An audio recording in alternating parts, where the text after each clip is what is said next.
Bonjour, merci de rester sur l'ORTM et bienvenue au journal. Le Conseil de sécurité a adopté hier à l'unanimité la résolution autorisant le déploiement d'une force africaine dénommée MISMA dans le nord du Mali. Cette force permettra à notre pays de retrouver son intégrité territoriale. Cette résolution a été votée à New York en présence du ministre malien des Affaires étrangères. Salif Sanogo revient sur les travaux.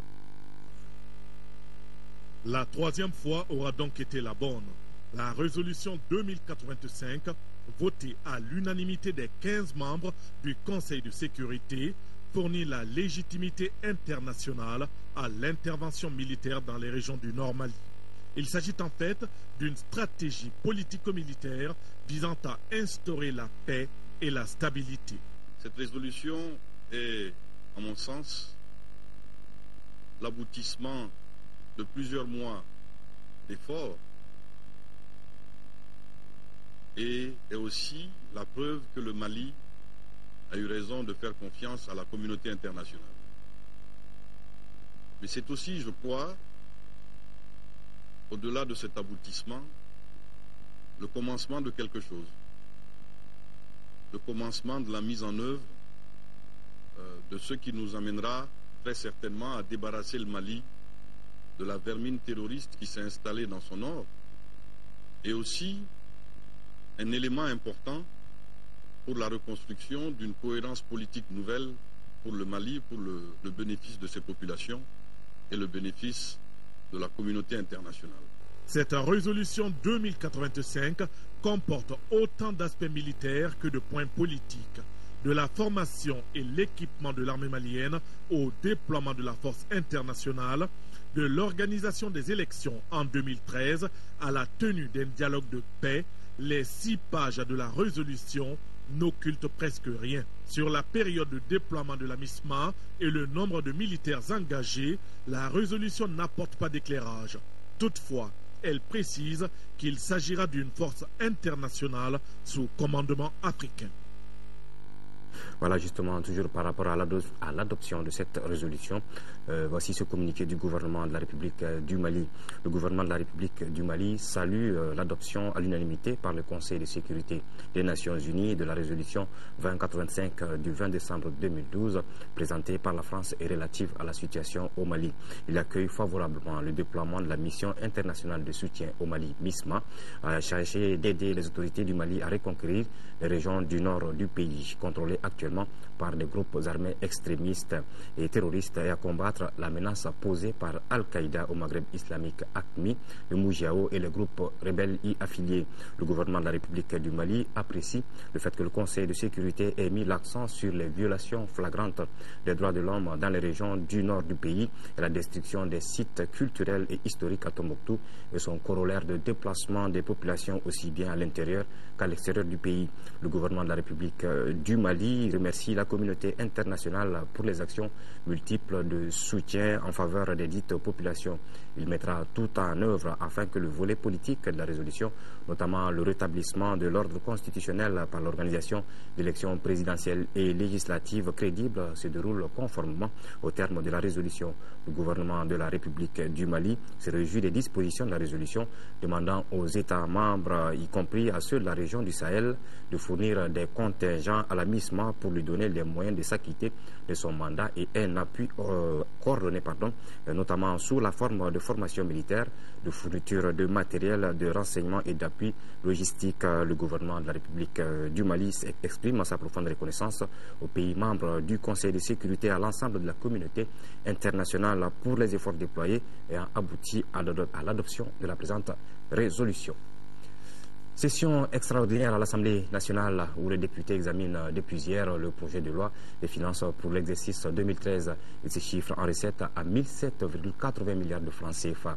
Les dépenses prévues s'élèvent à 1057 milliards 257 millions de francs CFA. C'est un budget qui dégage un déficit prévisionnel de plus de 50 milliards de francs CFA. Il est orienté vers la mise en œuvre des priorités du gouvernement de transition. Ibrahima Traoré.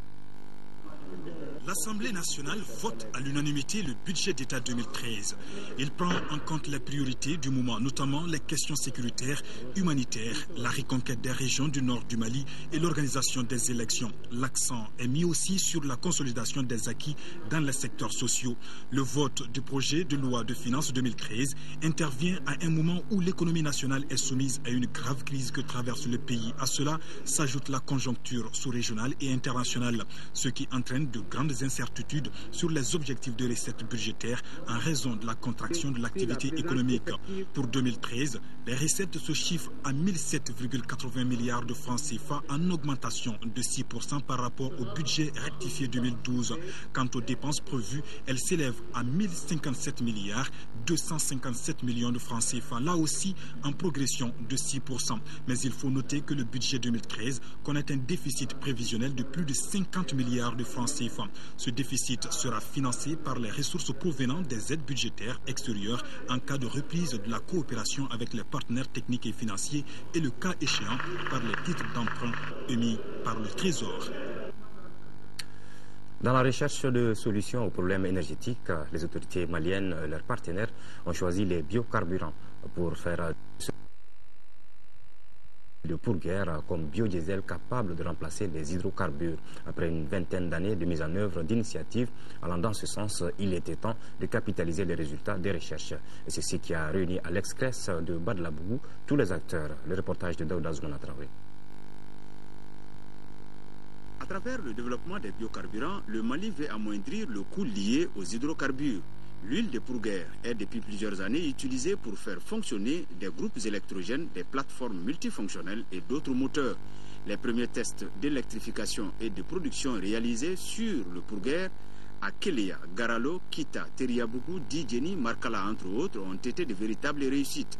Pour progresser dans leur projet, le gouvernement et ses partenaires sentent la nécessité de capitaliser les connaissances et les savoir-faire sur la filière des biocarburants. Il s'inscrit dans le cadre de la mise en œuvre du projet promotion de la production et de l'utilisation de l'huile de diatropha comme biocarburant durable au Mali, dont l'une des composantes vise à renforcer les activités de recherche et développement pour lever les barrières techniques au développement de la production d'huile de diatropha à l'échelle nationale.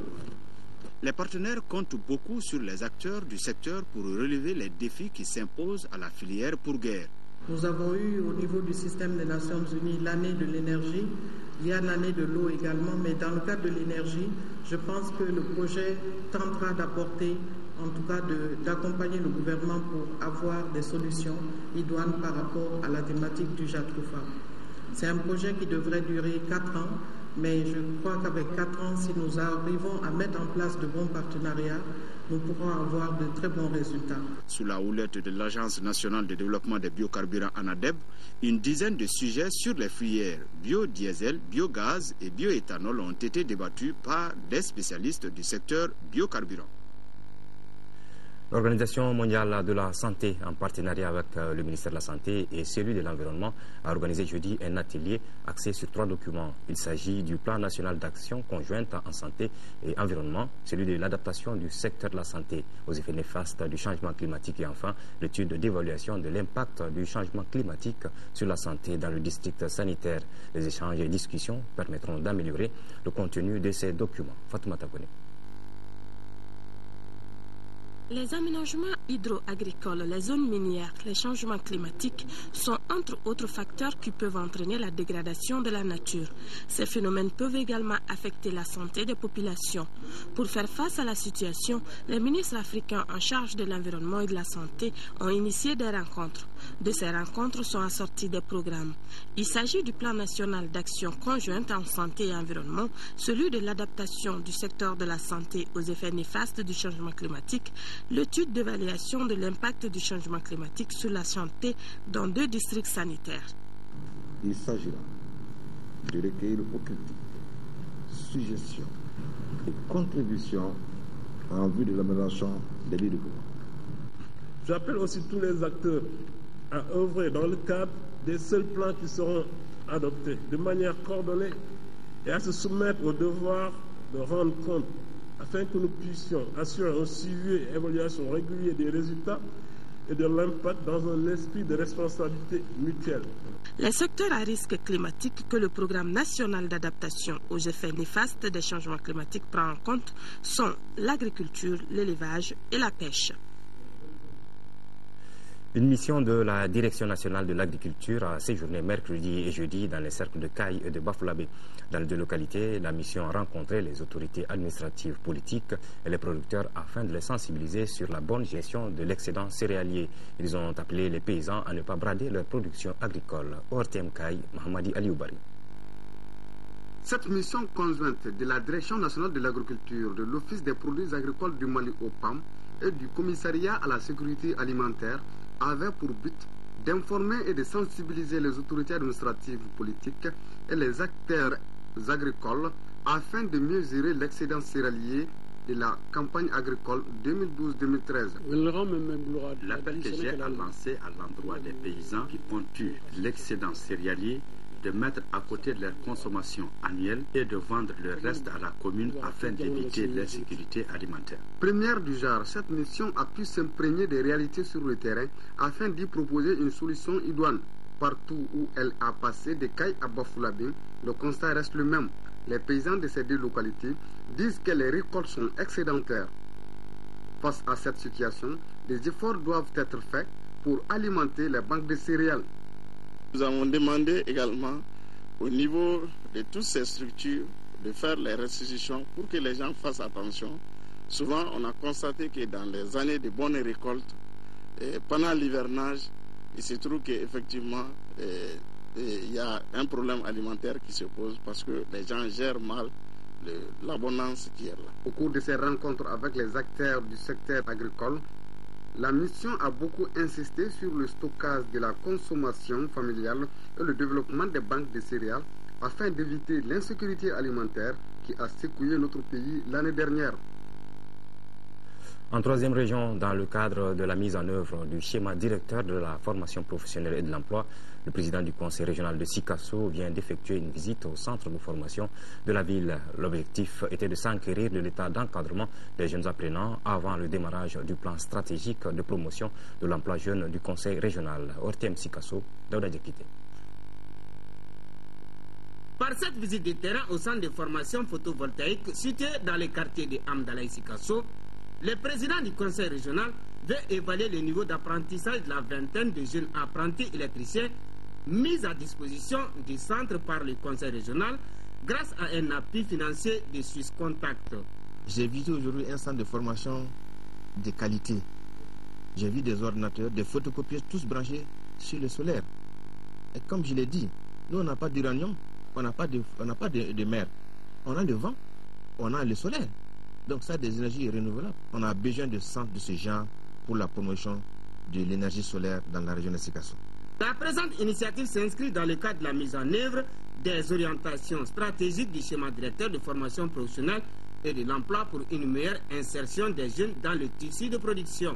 Dans cette phase, on prévoit vraiment de mettre en place un dispositif régional de pilotage de la formation professionnelle avec un financement régional. Donc le programme appuie les acteurs pour pouvoir organiser, préparer, planifier les actions de formation professionnelle au niveau du conseil régional. Ils sont dans un cadre partenarial et puis il y a une subvention qui est prévue pour financer les actions de formation. Une cérémonie de remise d'attestation à certains apprenants a sanctionné cette visite de terrain. Le village de Séine, dans la commune urbaine de Djéné, enregistre moins de décès d'enfants car l'accès aux soins est beaucoup plus facile. C'est le constat fait par nos envoyés spéciaux sur place qui ont rencontré les villageois heureux d'avoir à leur disposition un agent de santé communautaire depuis 8 mois. Et c'est le cas un peu partout dans les villages de la région de Mopti. Focus Santé avec Idrissa Traoré et Tchessira Emmanuel Dambélé. Dans le village de Séine, commune urbaine de Djéné, Fatoumata Koulibaly consulte un nouveau-né. Vérification de la température, de la respiration, conseil à la maman. Elle est l'une des 254 ASC agents de santé communautaire de la région de Mopti. Sa mission est de faire un peu plus que les relais communautaires en prenant en charge les cas simples de paludisme, d'infections respiratoires aiguës et de diarrhée chez les enfants de 0 à 5 ans. Si la maman vient que l'enfant a une fièvre, je le consulte Par exemple, la cause de la fièvre peut être une palie. Si je fais la consultation, si la diagnostic elle est palie, je donne le CTA et puis le paracétamol. Je suis chargée du travail des femmes aussi, comme les PF. L'installation de cet ASC s'explique par des facteurs ne facilitant pas l'accès des enfants de 0 à 5 ans à un paquet minimum de soins. Ici, d'abord, il y a plus de 7 km de Guinée, non seulement avec l'enclavement de la ville, le passage derrière le fleuve avec le bac, souvent ça pose problème. La deuxième raison, c'est que si vraiment c'est une population qui est un peu élevée, et ils ont aussi des dagas, donc des campements Bozo où vraiment il y a vraiment une population immense aussi. 8 mois après l'arrivée de l'agent de santé communautaire, les habitants de Signe et de Sindaga évaluent positivement les avancées enregistrées. Auparavant, il y avait plus de décès d'enfants ici. Depuis que nous avons eu l'agent de santé communautaire, cela a diminué. Quand un enfant tombait malade, il fallait dépenser pour aller au CESCOM de Guinée. Tout ceci a changé. Même la nuit, quand on se présente chez elle avec un enfant malade, elle vous accueille bien. Les comportements en matière d'assainissement et de consommation d'eau potable ont également évolué ici. Mais en matière de planification familiale, le poids de la religion reste très fort ici, ce qui constitue un sérieux obstacle à une implication des époux. L'association de formation et d'appui au développement AFAD et ses partenaires financiers espagnols Farmamundi et la coopération espagnole viennent de fournir des dons aux victimes des inondations de la saison hivernale écoulée. Le don est composé de riz, de mil, de 15 tonnes de sucre, de couscous et 100 bidons d'huile. En 2 étapes, la cérémonie a regroupé les autorités politiques, administratives et les familles des sinistrés. Koulikoro, le commentaire de Cyril Traoré. La distribution du vivre a concerné une centaine de victimes des inondations de la saison hivernale passée à Falou, Niamana, Dili et Guiré dans le cercle du Nara. Ce geste humanitaire de l'association de formation et d'appui au développement AFAD et ses partenaires espagnols répond favorablement aux appels de détresse des familles victimes de l'inondation. Les dons en question distribués est composé de 5 tonnes de riz, 5 tonnes de sucre, 1 tonne de couscous et 100 bidons de 5 litres d'huile, de quoi soulager la souffrance des bénéficiaires. Chaque famille aura un petit sac de riz, un petit sac de mil, un petit sac de couscous et un sac de sucre, plus de l'huile. Au cours des 2 cérémonies tenues pour la circonstance à Nara et Falou, les bénéficiaires ont remercié Farmamundi pour ce acte de solidarité. L'ONG AFAD et ses partenaires espagnols sont attendus sur d'autres terrains de solidarité et d'appui au développement. Les responsables de la coalition des associations de demandeurs d'emploi du Mali donnent l'assurance aux futurs candidats du bon déroulement du concours d'entrée à la fonction publique.